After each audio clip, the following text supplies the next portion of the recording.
Hey guys, how are y'all doing? Oh, amazing. Amazing. Thank you guys for being willing to meet me at 8 and 7 o'clock in the morning on Daylight Savings Time morning when we lost an hour. We sprung forward. We almost lost a podcaster. Yeah, I was dead to the world, I guess. I didn't hear my alarm. Well, nothing that 5 phone calls in a row can't solve, right? Welcome to Sci-Fi and Fantasy Read-Along. My name is Yule. Hey, Yule, how's it going? This is DM Phil, That's riding the ATM train and wreck. Phil, yeah. All right. And we're here to talk about the last chapter of the 3 Stigmata of Palmer Eldritch Yeah. by Philip K. Dick. And, woo, what a chapter. It's over, What a though. book. It's over. We are done. It's a shorty, too. I got to admit, by the end of the book, I am looking forward to moving on to whatever we're doing. So We'll talk about that at the very end. Sure thing. I mean, I'm just saying that, there's, this anticipation of getting the book done. And it's a little sad also when we come to the end. But I love coming to the last chapter because we get this nice little bit of closure. We get to take a couple of weeks off, and then we get to jump into a new book. And this time we're all pretty excited about that book. Well, again, that's for the end of this episode. We'll get there. We will get there. Okay, so do we have any complaints, problems, praises that we want to get out of the way now? I'm happy to finally get a download from Palmer Eldritch in this book. What did he download to you? No, he came clean on everything on his side of the story, we think. Oh, so you feel like you understand Palmer Eldritch now? Yeah.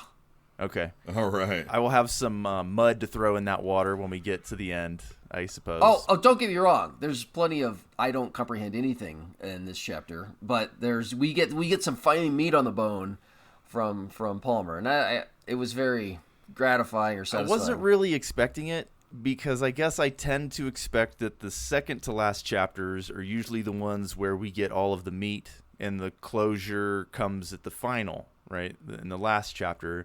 And I feel like we didn't get any closure in this chapter, and all we did was get the second to last chapter, and what happened to the final chapter. But I guess it happened in that last sentence. Well, yeah, I mean, it's a cliffhanger, and it leaves it open-ended, and I'm okay with that, because then you're like, I want to know what happened, and that kind of... It's good classic sci-fi, where at the very end you get that little uh-oh, or you get the little twist, or you get the little, the thing. Harlan Ellison was real good at it. But here we are. All right, so let's get started, shall we? Chapter 13. We begin with Barney and Anne. They're on the surface of Mars, up in the Feinberg Crescent. Which let's say it now. I'm going to say it now. This is equivalent to maybe the nicest part, most farmable, arable land on Mars, right? Yeah. Maybe it's their fertile crescent. All right, so they're talking. Barney's actually been tilling the land. He's tired from it. Oh, no. His legs are weary. Well, his legs were weary from last chapter when he got off of the Choosy trip, and he's now kind of recovered from that, and he's having a philosophical conversation with Anne, whom in the last chapter he assaulted and stole from in order to take better drugs, more and better drugs. More drugs. All right, so what they're talking about, Barney is arguing, they're having an argument. Barney is arguing that this thing that found and took over Palmer Eldritch might be God. And Anne is correcting him that it cannot possibly be God. It can be one of his creations, but it is not God. And then she tells the cat joke, which is not a joke at all. It's about ontology. It's a parable. Which is kind of the metaphysical meaning of being or whatever. So the cat joke, what is it? There's a steak that's cooked, 5 pounds of steak. It's not ever cooked. It's missing. It's missing. Yeah. And the cat is there. Right. What is the cat smell of steak or something like that? It's licking its chops. Oh, that's right. As though it has just eaten, and then it is weighed. Which weighs the same amount as the meat that's missing. Right. So the question is, did the cat eat the snake, or is the cat the steak? I think I said snake. They're talking about ontology. They're having an argument about what is God, and then you've got this joke that she tells about the cat. Her point is, I think, that saying that one thing is another thing, it's not a good way to go about describing the world. She's saying that the pot is not the potter, the map is not the terrain or the land, and the creation of God is not God, even though little pieces of the creator are in the creation. It's like when you get into a car accident and you say that car hit me. Well, the car did hit you, but it was propelled by an engine and it was steered by a person. Right. Unless it's a Tesla. Well, I should correct myself with the self-driving cars. Wasn't it now. a Waymo car that hit somebody in Arizona? There's a lot of cars that have hit people that are self-driving, but it's not any worse than real people. It's far better. A lot better. It's far better. But there's something about me not doing the damage to you that upsets me, I didn't guess. do it. My car did it. All right. So does this first section do anything for either one of you? It's just a philosophical conversation, again, like you said, about what is real. I thought it was a conversation about who, what, when, and where is God. It's Right. kind of what I got out of it. And Yeah, but what did you get out of it? essentially that Palmer Eldritch is not God, but it is like a divine being. But since if God created Palmer Eldritch, Allegedly. then it, like us, have a portion of God in them. Allegedly. Allegedly. But we are not gods ourselves, nor is Palmer Eldritch a god, just more advanced. And there is a hierarchy that's laid out, and they both do not dispute at all that whatever took over Palmer Eldritch is a superior being. To us. That's all I really got out of the deal. And I don't particularly like these kinds of conversations because I wouldn't have this with a stranger. I wouldn't have this with one of y'all, right? I wouldn't have this conversation. To me, it's pointless. It's like masturbating in the wind, right? Or pissing up a rope like Yule was talking about earlier. To me, it was a religious discussion more than anything else, which It's two boring people talking about boring stuff. I don't know. It seemed they were just having a normal conversation, a normal philosophical conversation. And she's like, I can see you want to be alone. I'm like, and then she kisses him, but then she comes back. And that whole interaction between them is like, is that healthy? Is it not healthy? Is she upset? Why is she upset? I didn't get it. They just went back and forth. And she said, I can see you want to be alone. I'm leaving. But then she stays around for like a really long time. She did stick around for a bit, but I think she mostly wanted to tell him that she had seen an artificial arm on him when he had attacked her and stolen her choosy. And I think to myself, like, you remember Hunter S. Thompson? He said, never turn your back on a drug. This was in Fear and Loathing in Las Vegas. So if you saw the movie, Johnny Depp said it as well. Mm. And I think that's true in this regard as well. And I think she's a fool for getting involved with Barney after he attacked her and stole her drugs. But she saw him with an artificial arm and fake teeth and crazy eyes. She saw that. And I will point out that she was not on choosy. She didn't have a chance to. Yeah, Barney stole her drugs. What a jerk. Actually, he saved her from herself, right? Well, okay, so she saw the stigmata on him, and he saw the stigmata on her, and that was described in the chapter, so we knew that had happened. Well, didn't just see. I remember when he was describing it, it felt like metal fingers grasping his throat or fighting him off. But they go into a discussion about what is stigmata, and it's like Palmer Eldritch is inhabiting people, and therefore you see the stigmata. Well, that would explain why she might have the artificial limb and the teeth and the eyes, because it's Barney's experience. He saw her that way. She didn't see herself that way. She saw him that way. Right. So you think that Barney's still in it? This is what you're saying? I mean, there's always that question whether or not these people are still tripping in their little prisons. Yeah. But we also know, or at least think, that maybe when you come off the drug, there's still the residuals. The residuals. Yeah. And just because, I mean, yes, Anne didn't take choosy, but anybody that's experiencing her has been taking choosy. And although she's the control subject, it's the person that took it that's saying that she looked that way also. And maybe Palmer has a way of getting people without choosy. Apparently he does. Well, that's where, like I was saying, they were discussing it, and I had the impression, and then they came out and said it, that it was like the original sin that we're all born with. It's inherent within all of us. It's compared to the eating of the apple, which was described as a curse from the original quote-unquote God, and this being Palmer Eldritch, the second or surrogate lesser god, and his curse is choosy, not an apple. Yeah, but they said the difference is there are no like rituals or cleansing mechanisms for Palmer Eldritch. Because Is that what communion is supposed to be? It's like, please stay out of me, God. I don't want you anywhere near me. No, I think Stay it's away. an accepting of God, the communion. I could have sworn that they That's were why saying. choosy. I know, is but what supposed to Philip be is the act. describing, is the the ways that religion has formed to like protect the user of the religion from the deity of the religion, because God is being accused of cursing humankind, which arguably it did.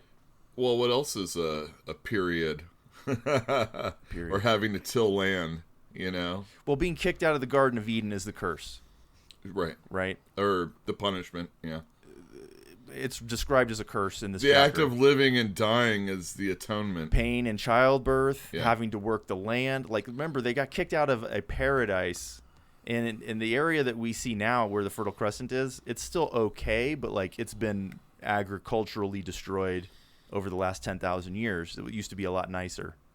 Maybe that's the Feinberg Crescent. I saw a lot of parallels that maybe it's just me grasping at straws, maybe me seeing too many connections because I know what this, whatever, too many Sunday schools. So you have God, the big G, right? Big G. The one that lords their power over us. What a dick. What a dick. And that's the idea that this is an evil God. Like, it's jealous. Even in Bible, it said, I am a jealous God. You shall have no others before me. But the idea is that there is lost writings out there of a God that was placed above this God, that is above the God of gods, right? And that the one that we are worshiping on earth, or at least some of us are, we're genuflecting to a very jealous, evil God, and we don't even know about the one that's right above that one.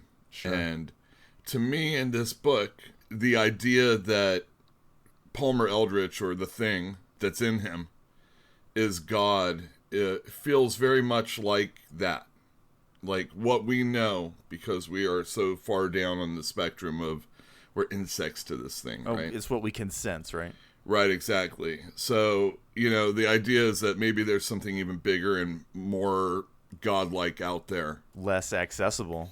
Yeah, Palmer Eldritch just feels like an evil god. Here, I have this stuff to give you, but I'm going to be warping you. He feels like the god of Mars to me. Well, he wanted to be, right? Yeah, that's what he said when he was explaining himself earlier. He said he wanted to be the god of Mars, and to me it's like, yeah, he's a lesser being than the quote-unquote god of Earth, but it's almost like this is the Genesis story for the Mars religion. Well, again, if you were setting up a religion over the course of time, people will reflect on this. Yeah. And they will take this as, as gospel.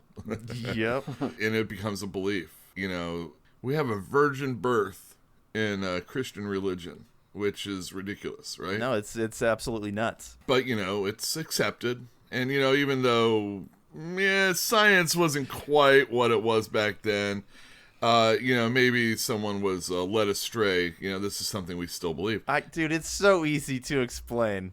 Because people didn't know how to Not get their young children pregnant. I don't have DNA tests, I have stuff heard like that. the translation of virgin in the Bible has been misinterpreted long ago, but I don't know I how have heard that too. true that is, because I'm not a Greek scholar.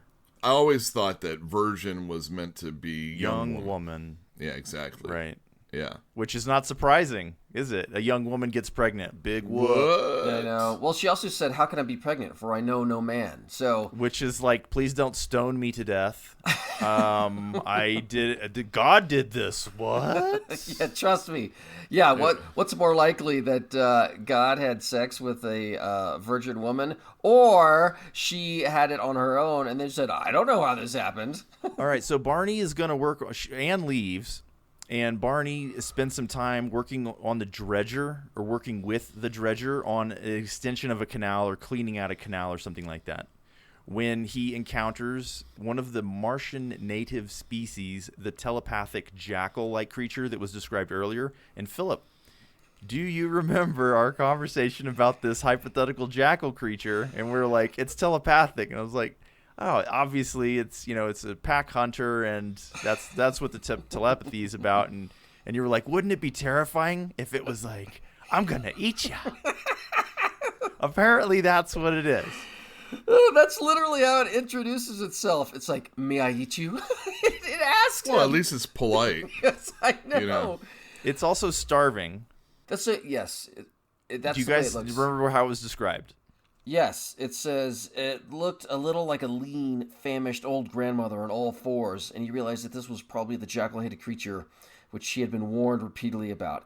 But it's terrifying, and he's just like nonchalant about it. This thing shows up, and it's like, may I eat you? He's like, of course not. Don't be ridiculous. He's like, Christ, no! He turns that dredger around, and he starts heading back to Chickenpox Prospect because he wants to get away from this thing. But the dredger, just mile by mile, inch by inch, whatever, it just breaks down before he can get back to Chickenpox Prospect. Well, there's this interaction that's almost comedic from this jackal, and I was so entertained. It's like, get down off that contraption, it says. And then it's like, I can't reach you up there. Oh, wait, you have to get down eventually. But it's this jackal's apparently thinking to itself. It's just it can't think to itself quietly. So Barney hears these thoughts coming out of it. I found it very interesting. I really enjoyed that part. It was just kind of crazy. It was like this starving comedic jackal in the Martian wilderness. Well, Barney does not want to get eaten, which I think is a pretty natural response to the offer, the invitation to be lunch or dinner. So he grabs a wrench and gets down off of the dredger because he's got to walk home. Don't they have radios? I mean, Jesus. No, this is the future. We don't have radio. It's true. CBs, cell phone, something. Dude, yeah, none of that stuff had been invented yet. I mean, this is like just after the transistor. Well, if there's no towers, then why have a cell phone, right? They definitely and they're colonizing don't have this planet. Yeah.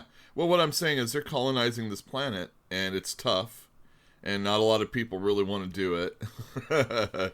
There's not going to be all the amenities, but you would think something like a CB. There's dead spots in the... Yeah, you would imagine that there would be a radio in the cab, but there are dead spots in the United States, plenty of them. Exactly.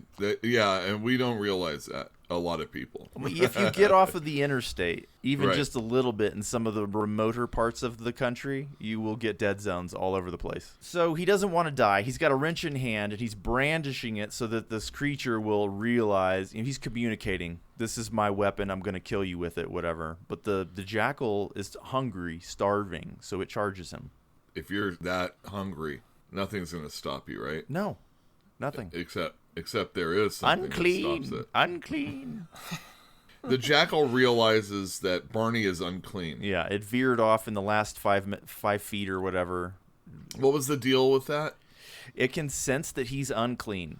Okay, I it's don't just know something. how. I don't know what he really means. Well, I don't know what he's sensing. But it was enough that this starving animal is like, I can't eat you. You're unclean. Go wash yourself. How can you live like this? It was a physical cleanliness? Well, the jackal can see the arm.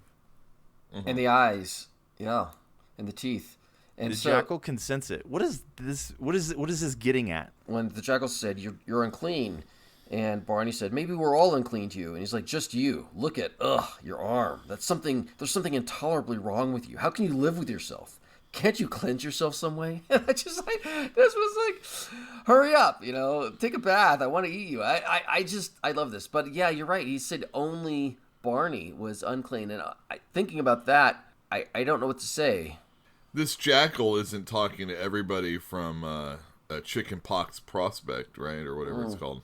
I mean, no, they're not in range, maybe? I don't know. Right. Would Norm, who saw Palmer Eldritch in the shadows, would Leo... Would all these people be unclean? Well, several of them have taken it now, but I mean, this Right. is a brand new development. Like, people just started taking Choosy yesterday, so maybe he's not alone in being unclean. But at the same time, remember, Palmer Eldritch is paying special attention to Barney.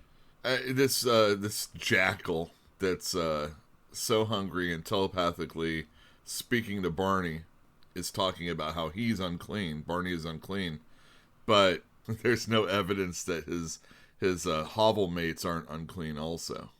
The jackal f***s off, and Barney walks the distance necessary to get back to Chickenpox Prospect. All right, so later that night, I think Barney is getting ready for bed. He's wearing a robe, and he's, classical 1960s bed attire or whatever. And he gets disturbed by Norm Shine, who's extremely animated and excited about the return of Palmer Eldritch and the ship that sells the Choosy. Yeah, he's asking for skins. Yeah, it sounds like he's asking him for money. He's all, you got any skins? Because we want to get some more Choosy. He's ready. Oh my goodness, he is ready. And Barney disengages his hands from his robe and is like, if they want to talk to me, they have to come down here. I'm not interested. So Palmer Eldritch is interested, so he comes down. Well, I like this section because Barney and Palmer have this interaction, and essentially Palmer comes clean about who and what he is and what his motivations are and what's going on, and it's like you finally get this massive payoff. It's sudden, it's kind of short, but it kind of answers a whole bunch of questions and uncertainties that we've had. So I really kind of liked it. The first question that it answered was that kind of like Leo Bolero was released earlier. Barney was released prior to the destruction of the ship as a gift, as like I'm not going to let you die for me. Here you go. You're released. Palmer Eldritch released him. That's what he claims. He's like, don't you want to know why? And he's like, I don't care why. No, he's all mopey. He's all mopey because he's unclean. He's like, the dog wouldn't eat me. What have you done to me? Well, Palmer doesn't believe it. He's like, unclean. Who told you that? And he's like, just some animal in the desert. I'm like, if I had told somebody that, it's like, just some animal in the desert. It sounds like he's a crazy person. I don't know if the word is duplicitous. I cannot remember. It seems to me that he is trying to ascribe blame elsewhere. He's like, unclean? No, clear? No, surely no. I mean, the motives of this creature must be questioned. He's trying to say he's not to blame. Yes. Palmer is. Yeah, he's trying to shift blame onto something else or deny that his involvement or what have you. Well, it's his metal arm that the jackal sees, right? I mean, yes. I'm assuming. I mean, he's trying to convince Barney that he's not a bad guy, I believe, is what he's doing. Well, he said the unclean and the holy are confused. Merged merely as taboo. The ritual, and he said, it's like, how can the animal tell the difference between... Yeah, he has excuses after excuse of why, this might be going on. Well, Barney calls him out. He says, hell, it's true and you know it. And he does, and this is where we get the origin story. Without sort of really being prompt, Eldritch says, all right, I was cast out from a star system, and he doesn't say which one. And he said, cast out. He's like, I took up residence where that wild young operator come, and he meant Palmer Eldritch. I guess he came across him, and between stars. It doesn't really say if he's physical or metaphysical, but it says he encountered them, and I doubt Palmer Eldritch was just sitting there. He was probably flying at near the speed of light. So, well, he's one of a race.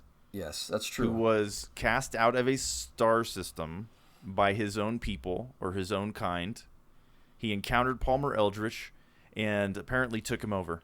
Sounds a little bit like Satan, but whatever. That's exactly what I was thinking. Sounds a little bit like an evil spirit inhabiting the body of a mortal. Yes. If something is of higher intelligence, we're going to look at it with awe and respect, probably. Well, fear. Again, God wants us, at least the Old Testament God wanted us to fear him. Yeah, he was a dick, though. Well, again, the jealous God. He's not the cuddly New Testament God.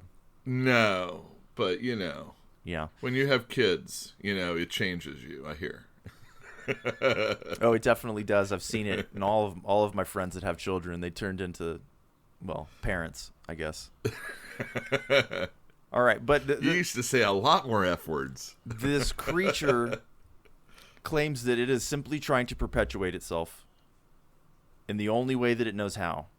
The only way available to it. And Barney suggests, well, you don't have to die on that ship that you released me from. And its response is that there's something worse waiting for it if it doesn't die there. And it's like, I'm okay with it. I'm ready to die. It's been a long, good run. Yeah, that's exactly what he said, but it just doesn't make sense because he goes through all this effort, he does all this stuff, and which is kind of contrary to the level of effort he's given to not dying. Maybe the perpetuation that he's talking about is children, and maybe he's already done what's necessary to have the children, so he can die now. I kind of thought that too, but Well, that's the concept of living forever. If you don't have a god, there is no afterlife, eternal life. How do you, as a non-believer, continue on in this world? You can have kids. That's a form of immortality, yeah. It's the closest, probably, but let's say you don't have kids. How can you do it? Well, you can create things. Yep. Literature, like a book. art. Of course, there's a lot of people that don't have any desire to do that. And then they have to question whether or not, like what their life is all about. Right. There's no choosy for them. Is Choosy the body of an alien? So this alien that's out there in the form of Palmer Eldritch stole bits and pieces of his people. No, I'm talking about himself. He's trying to reproduce, right? Oh, of itself. Is Gotcha. this his body that he's giving to people? oh, like the wafer. Yep, in order to propagate himself. Sure, if you can't have children again, what do? Well, you cut off limbs of yourself and you feed it Or to strips people. of your flesh or whatever. And that would also explain the reason why there's all that after image of Palmer Eldritch. Dude, this is a mushroom trip. This is hands down a mushroom trip. I don't disagree. I've heard people talk about this philosophically at parties or whatever. This is not a strange concept to people that have taken mushrooms. But the question I have then, does that mean that the origin story that we heard originally is false? Did this stuff even come from procs? Did Choosy come from the proc system? Let's just say yes. It's so tied in with Palmer Eldritch, this alien from another star system. This is how he's reproducing. This is how he's getting into everybody. Like, how could it possibly be connected to the proc system if he's telling the truth about having encountered Palmer Eldritch between stars? Good point. One of those two things can't be true. They can't both be true, right? The alien in Palmer Eldritch is telling a story about what Palmer Eldritch did. And to make it believable, it's talking about the proc system and all that other stuff. Okay, keep going, because you didn't do anything to me there. It's reality, like its origin story, doesn't have to necessarily sync up to Palmer Eldritch's, because Palmer Eldritch's is just a lie. So you think Palmer's lying? I don't know, because is it even Somebody's really lying. Palmer? Somebody's lying. Well, now we're getting the unfettered truth, right? You can't trust the devil. You can't trust the devil. That's the truth. Well, I think 18 is kind of nailed it. It's that this Choosy, all of that had to have happened, between the stars. I think so. So that's kind of where I think. And I think, yes, feeding it, the bloody, the sacrament, the body and blood. The body and blood of Christ. No blood in this case, but yeah. Yeah, the wafer essentially is what it is. It may literally be a piece of this alien, dark alien. Then you have it inside you forever. Yeah, you've ingested it and it has spread. Yeah, and they said it tasted nasty, so I figured if, you could evolve something that, or selectively Tasted grow like something. gum balls or jelly beans. Yeah, exactly. All right, so Leo Bolero and Felix Blau are on the return flight from Mars back to Terra, and they're plotting and planning, and they're going to destroy Palmer Eldritch, and this is how it's going to be done. Okay. What do you want to talk about here? Well, the fact that they both have an artificial right arm. They see it on each other, too. And again, Felix Blau has never taken Choosy. Yep, and he's like, Right. hey, Leo, how long have you had that artificial arm?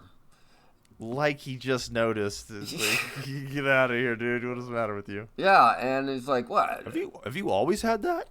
Huh. And he's like, I don't know, you have one too. Everybody on the ship.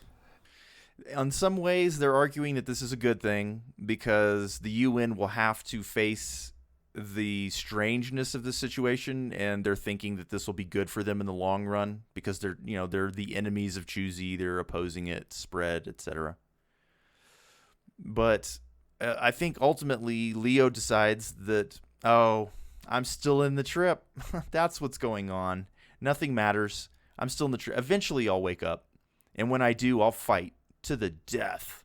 I had two thoughts there that, yes, one, he's still tripping, or He thinks he's still tripping. yes, or two, that, let's call it the taint of Palmer Eldritch is spreading. Both of those things could be true. I had the impression that this scene was real, but yeah, I can't hang my hat on that either. Did you notice that Leo became kind of simple-minded? He was saying things like, I am so wise. I am the savior of humanity. Sounds like Krupp, but not as intelligent. It sounds to me like his mind is deteriorating very, very rapidly. I kind of thought it was, but it was like a stress-induced episode of... Why do you keep calling me Leo? Oh, that was the one I was like, uh-oh. That was cool. It almost sounds like Palmer Eldritch was inhabiting Leo entirely, right? Yeah. At least for that moment. Making him forget his identity. Like he had become Palmer Eldritch to the point where... But he snaps back, right? Only a little bit, and it's because of Felix's prodding. He's like, why do you keep calling me Leo? And he's like, please snap out of it. Think, Leo, think. And he's like, oh, I'm just kidding. I remember now. And then it says, this ship rushed on nearer and nearer Earth. I know. To me, that was just like it's a plague ship carrying Palmer Eldritch to another planet. It's kind of that's how I felt. Choosy has yet to make it to Earth. That ends the chapter. That ends the book. But it left me with many, many, many questions. The first of which is, what's real? Is it possible that we never got out of the Choosy trip? That Leo Bolero was in a Choosy trip the entire time? It's possible, but I want to say no, because there's all these things going on with, for instance, Barney Mayerson on Mars that I could say that's a red herring. That Leo wouldn't know about. And doesn't have to know about. Remember, they're perfect simulacrum. All I could do is exhale. Right. Well, that's true. They are. It would explain a lot, because Barney, we've been complaining that he's a ding-dong for a long, long time. I have been complaining that he's a ding-dong for a long, long time. And it would make a lot more sense for Barney to be that dumb if it was Leo thinking that Barney's a dumb person, like a ding-dong. Yeah, because Leo inherently looks down upon anybody who's not evolved. Yeah, he's elitist, and Barney's behavior has been so just categorically rotten, backwards, uninformed, all of these things. But at the same time, maybe that's just Barney, because he was a dirtbag in the beginning of the book. You know, he's a womanizer. He didn't care about other people. He's selfish. He was all about his job and not about anything else. And Leo was the one that thought Barney was pining for Barney's wife. Right, exactly. Or ex-wife. Right. I mean, if I remember correctly. You're correct. We were originally led in on that by the guy on the bus or the train when it was Richard Nat, but it was Leo that informed us later on that you got to get over your wife, bro. Here, take one of mine. Remember that? Yeah, I do. If this is reality, if what we're doing right now is reality, I'm just thinking that like half the book was written as a red herring. If it's not. Is it a waste if that's the case? No, because it's causing us to question what is real and what. Okay, there was a section in here. There was a section in here where this is Leo when he's thinking about how there's some power inside of him that's going to allow him to fight Palmer Eldritch, and he's like, it's not touched by any of these three, the evil negative trinity of alienation, blurred reality, and despair that Eldritch brought back with him from Proxima. So the blurred reality thing, I think, is the fact that we can't tell is just an implication that they can't tell. Well, but Leo thinks he's more or less immune to the effects of Palmer Eldritch, or obviously he's not, though. Yeah, and I know, yes, because. So that's a real easy explanation, though. This alien creature is just that much more powerful than human beings, right? It has that much more, and he took Choosy. You know, not that he took it; he got injected with it, but this thing has whatever. Skills. This thing has skills. Another question that I have is if this is reality, Leo didn't take any more, so why is it suddenly becoming more powerful? And why is Felix Blau seeing the stigmata when he's never taken Choosy, and Anne is seeing the stigmata when she's never taken Choosy? Is it spreading through spores? Oh, because it's a lichen? Yes. I And it's like a mushroom trip. Well, I think and it's more are like- the people that take it, is this how it's reproducing?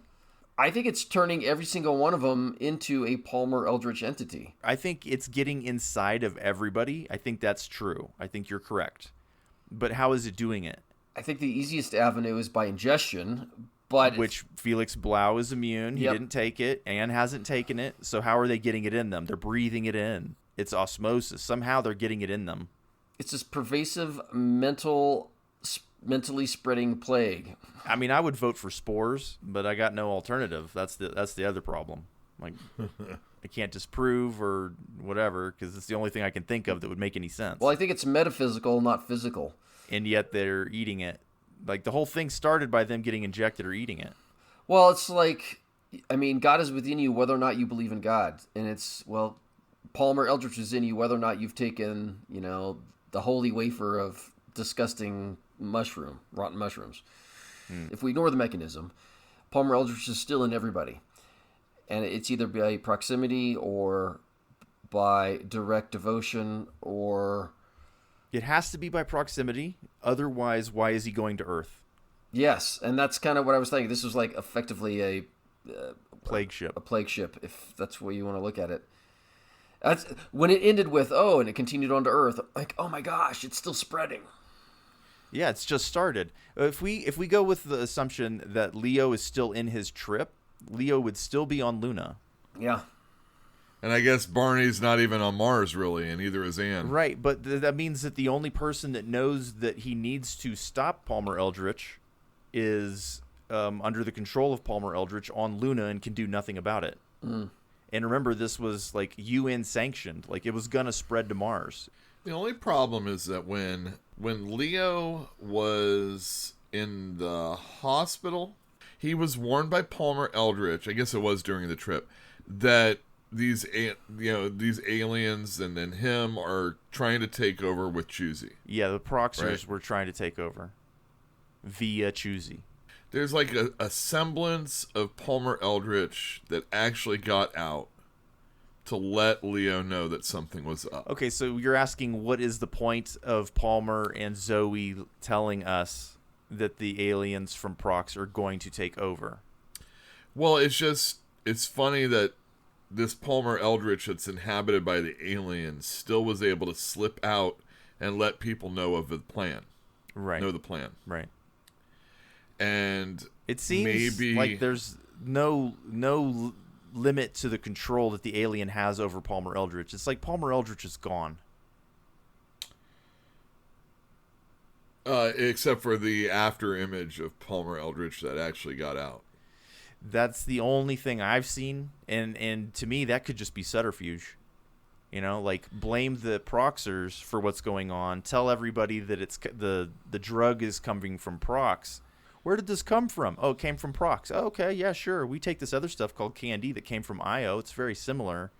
Sure. But if it came from interstellar space and it's actually strips of flesh from some satanic creature, you're less likely to want to eat someone's flesh. I think that he came up with a story that was believable, that would innocuously, just slip past some people's guard. Because all you need is one person to take it, and then it spreads. Yeah. Well, it's just like Sam Reagan wanted a different experience. So if you provide him a similar product and say, it's like this other product that you've been taking, but it's better. It's familiar, but it's better, right? It would be impossible to resist. And let's be honest, people will huff paint to get high. They'll chew on bark. They'll smoke nutmeg, banana peels, you name it. They'll do it to get high. I'm not proud of what I've done. It's super explainable that people would jump on this train. It sounds to me like it doesn't matter whether you choose not to do it. It sounds like you're going to get infected no matter what. Yeah, it spreads. Yes. Or I don't know if infected is the right word. You're going to get possessed or tainted, whether you take it or not. Unclean. Whether you take it or not. So you're like, it's just like, it's just like the original sin, as you said, you're born with it. I'm like, oh my gosh, there's nothing you can do to. That's a good point, because the original perpetrators of the original sin and the, what preceded the fall of man was Eve and Adam. Yep. Being deceived by the snake. So that was another thing that I was wondering. And, so like all of humanity is cursed by that original sin if you're Catholic, So it does make sense that the original perpetrator of the sin would then be... If you want to use, whatever, the metaphor or the analogy, Palmer Eldritch is the serpent. It's Barney and Anne are Adam and Eve. That's what I was getting at. Okay. Which to me means that this is the Genesis story for the religion of Mars. But they don't act like Adam and Eve. I mean, I think it's a pretty thin... They do wear clothing. ...analogy. It's not just that.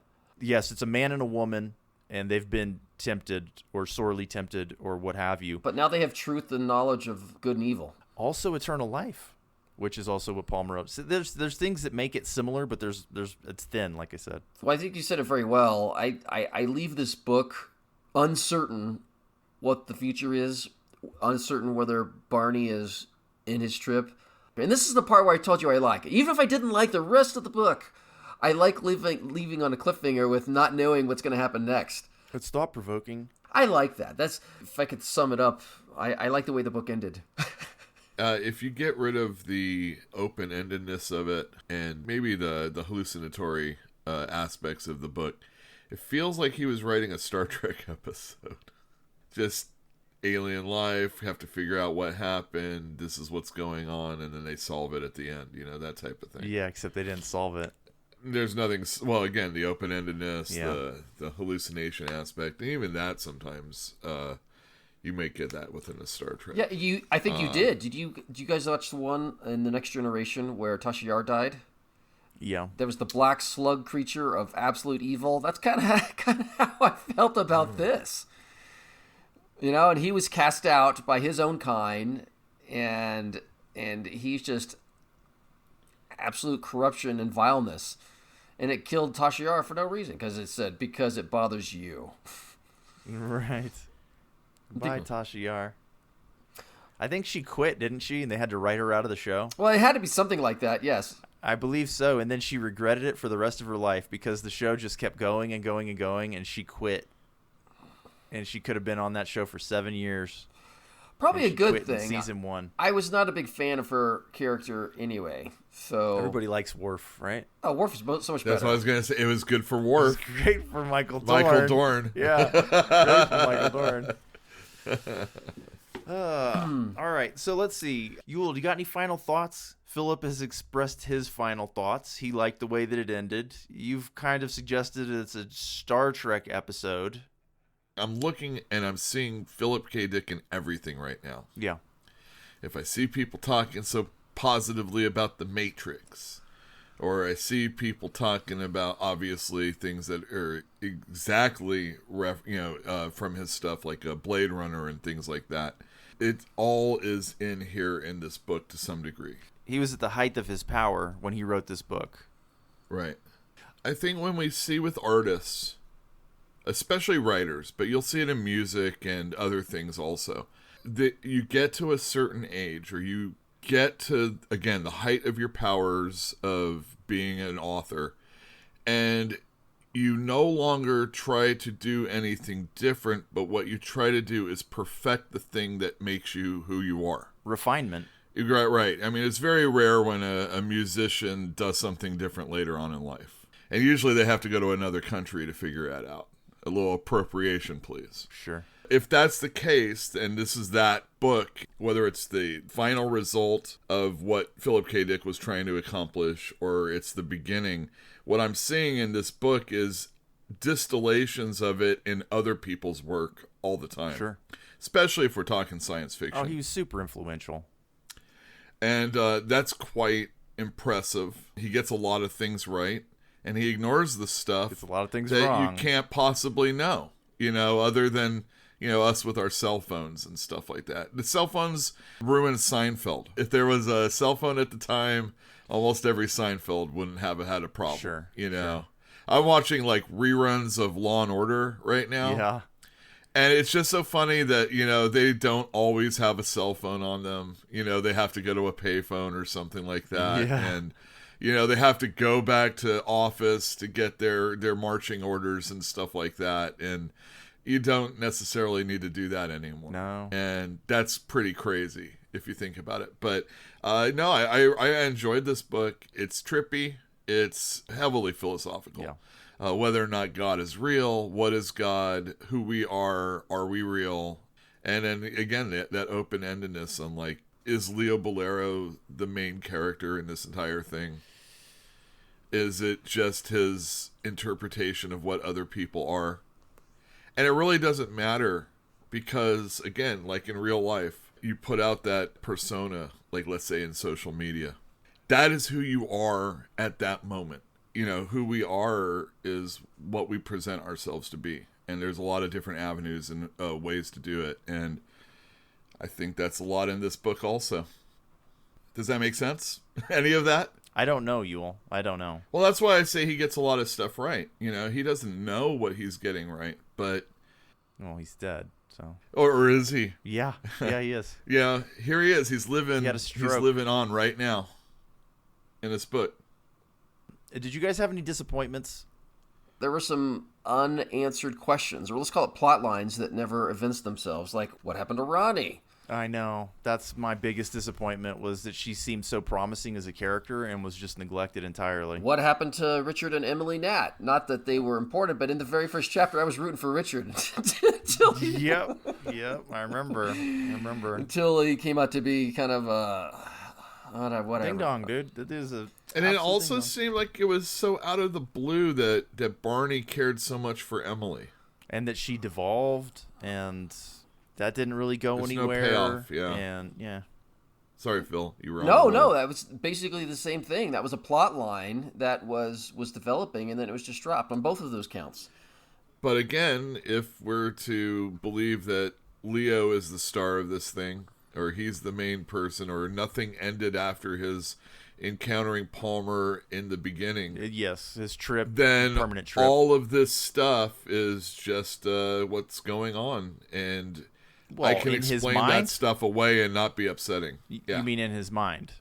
Well, or his choosy trip, whatever you want to call it. I have to assume that he's the creator of what's going on inside the Choosy Trip, but also that Palmer Eldritch has a lot of influence in that area. But Right. I don't know. If you think about just this last chapter that we read, when you read the first part of it and you're going through all the philosophy and they're talking about whether or not this is an alien, whether or not it's a god, and then all of a sudden you read the last third of the chapter and you're like, oh, we can throw out everything, because it's just Leo Bolero and his trip. And it doesn't satisfy on a certain level if that's true, because it means that you kind of have to go back and pick through the novel and be like, okay, no, none of this matters. None of this is real. None of this is true. This is all just Leo Bolero's twisted perception. Like, what's Barney doing on Mars? What does Leo think Barney's doing on Mars? This book has reread value because we'd have to go back and read it again with the advanced knowledge and understanding that we had from reading it the first time. And then we can start picking up some of these clues a lot better. But on the first read, we were grasping at straws. We were trying to figure stuff out.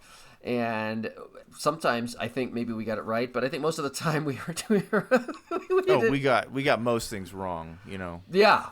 Like a broken clock, correct twice a day, but wrong most of the time. In our chapter by chapter format, we, blunder around this book until the very end. Like, I wish I could reread that. And well, do you feel like we missed something? well, I know we did. The details, we lost the details. But if you're talking about just the core comprehension, I think we got it. And the core comprehension is we can't comprehend what's going on.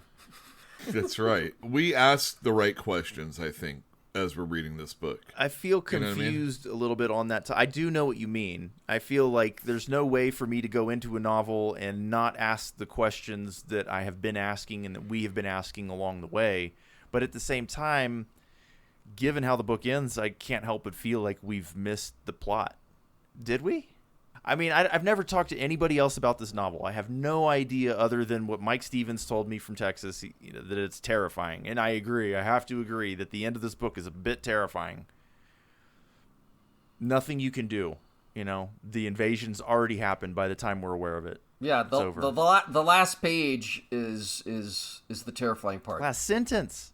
Like in a War of the Worlds type situation, you just fight the monsters, right? Well, the monsters died from the bacteria. Well, I mean, you have to figure out a way to kill these things. They were unsuccessful. But here, you just don't know it's even happening. I really felt that there's some anti-capitalism sentiment in this book.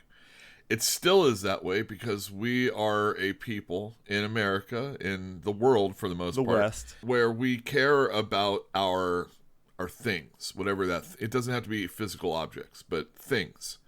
We're so wrapped up in that we won't see. It's easy to see when things are invading, but when you can't see it, when it's being wrapped up and it's being mass produced, it's being commercialized for us, we're almost always ready to go in for the new thing. Oh yeah, dude. And Choosy sounds like a real awesome time. Yes.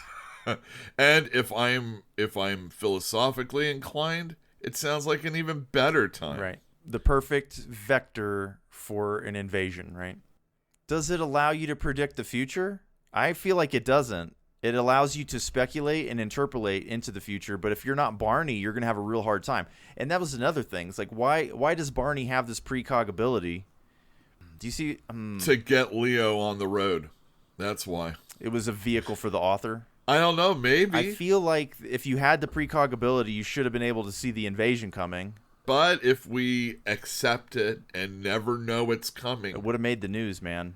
It would not have made the news. You don't think so? Not if everybody takes it at the same time. And we're supposing that you don't even need to take it in order to be infected. Yeah, but don't you think that the world would be really, really funky before and after? You've got the world before and then you've got the world after Choosy. You don't think there would be like a glaring difference between those two things that would be noticeable? If anybody's not reporting on it. It's instantaneous. Yeah, no. I think you're missing the point. Well, there would be some talk show host somewhere talking about it. It would be surreal. The difference would be surreal. But to whom? To anybody that's watching from the before. But nobody would be. They are infected. All of the precogs would be like, that's different. Oh, it's weird. I can't find a paper that talks about anything bad happening. Yeah, all the papers are just talking about all the stuff they always talk about. They'd probably turn really religious, too. And they also might not even write anything. Yeah. That would be the one thing. Wait. Because everybody's like under, right? I guess so. Or are they under and they're just like kind of walking in like this fog? I don't know. Maybe the world goes on just exactly normally, but now everybody's got a taint to them. True. Phil, you brought up the question is, did we miss anything? And I think we missed tons on a philosophical sense. It was heavy on religion and, like you said, commercialism, and then materialism, and then image and identity. Our perception of the real and the unreal. There's so many components in this novel that you would have to revisit and give it a good hard. Are you going to? No. Okay. We don't have time. We have another book to read. We do have another book to read. Thank you. That was a beautiful transition, you all. So why don't we leave this novel where it is? I hope that you guys listening enjoyed the novel as much as we did. Luke, you were correct. At the end, the last 40 pages, it really kicked off and got, in my opinion, quite good. But let's talk about the next. Let's talk about the next book. Shadows Linger. Okay, so this is a first for us.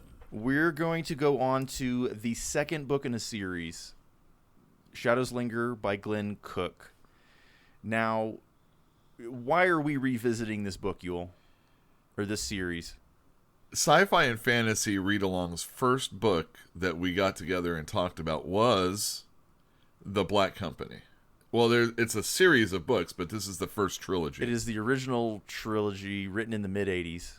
we've tried to craft this podcast as, doing first books, not necessarily the things that everybody's going to want to talk about, because you can find a million Game of Thrones podcasts out there. Yeah.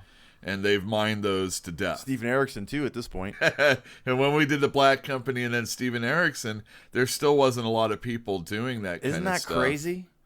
And now everybody is. But they haven't been doing Black Company, and now we're going up to number 2. And I think that it stands to reason that if we enjoy doing book 2, we're going to go ahead and do book 3 eventually.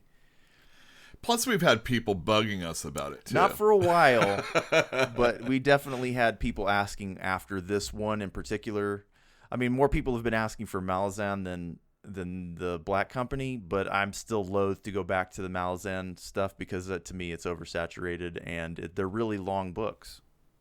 They are really long books. Well, I'm excited to do the second book, mostly because when we did the first one, it was rough. I mean, we didn't have a process. We didn't have a format. We were trying to figure out how to do this podcast.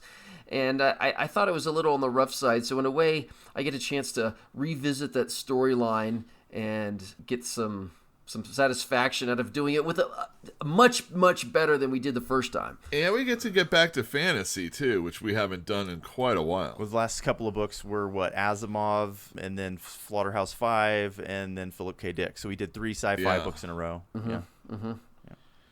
And I don't think there's going to be anything in Black Company that's going to be as Philip K. Dick, Asimov, or Slaughterhouse 5. Vonnegut. It's going to be enjoyable, way less thought-provoking, but certainly enjoyable. Sword and Sorcery.